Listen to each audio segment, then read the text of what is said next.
So mga tol, kakatapos nga lang po ng laban sa pagitan ni Cuban former world champion Yordenis Ugas versus American former world champion Mario Barrios sa kanilang 12-rounder bout para sa titulong interim WBC welterweight. Panalo po si Mario Barrios via unanimous decision.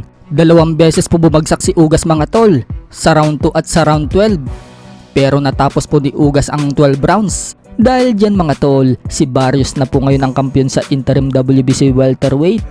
Ibig sabihin lang niyan, nalalapit na siya sa world title shot. Umabante na ngayon ang record ni Barrios sa 28 wins and 2 losses, habang bumagsak naman ang record ni Ugas sa 27 wins and 6 losses. Sa kabilang banda naman mga tol, alam na nga po ng karamihan kung gaano kaangas si Casimero sa mga nakakalaban niya. Grabe nga po ang pangtatrash talk niya, lalong-lalo na sa matagal niya nang gustong makalaban na si Japanese Monster 4 Division World Champion na Oya Inoue, kung saan tinawag pa nga niya itong Japanese Turtle. Sa kabila nga po ng pagiging maangas ni Casimero, marami tuloy ang nayayabangan sa kanya at ayaw sa ugali niya. Hindi na lang daw gayahin ni Casimero si Manny Pacquiao na humble, pero sadyang hindi nga po binago ni Casimero ang imahe niya mga tol, kahit marami na ang umaayaw sa kanya. Pero kahit nga po maangas itong si Cuadro Alas, pagdating po sa labas ng ring, matulungin naman siya. Lalong-lalo na sa mga kababayan niya sa Ormoc. Kung matatandaan, namigay nga po siya ng sako-sakong bigas noong nakaraang taon nang maminsala ang bagyo sa lugar niya. Dahil sa pagiging matulungin ni Cuadro Alas, na-document ang pagbibigay tulong niya sa lugar niya.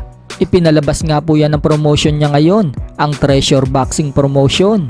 Dinocument nga po yan ang buhay ni Casimero at makakalaban niyang si Yukinori Ugoni sa October 12. Ipinakita nga po sa video mga tol na namimigay ng bigas si Casimero sa mga kapitbahay niya. Paliwanag nga po dyan ni Casimero, gusto daw niya makatulong sa lugar niya dahil natupad na daw ang pangarap niya na magkaroon ng sariling bahay, sasakyan at lupa. Kumbaga, nasa kanya na daw lahat, kaya ngayon gusto naman daw niya na siya naman daw ang makatulong. Bukod dyan, kaya din daw siya nagtayo ng sariling boxing gym para tulungan daw ang mga bata sa lugar niya na mahilig sa boxing, para maging katulad daw niya ito balang araw na maging successful.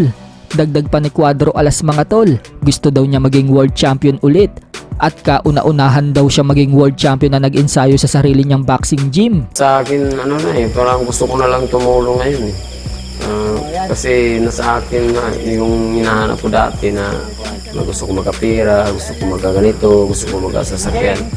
Meron na ngayon gusto ko na lang makatulong na lang. Dahil sa dokumentary ng buhay ni Cuadro Alas, marami ang mga Japanese na nakapanood ng video. Bumuhos ang paghanga ng mga Hapon dito sa kababayan natin. Kung dati, nayayabangan sila kay Casimero dahil sa mga pantatrash talk nito kay Naoya Inoue, nalaman nila na may mabuting puso pala si Casimero.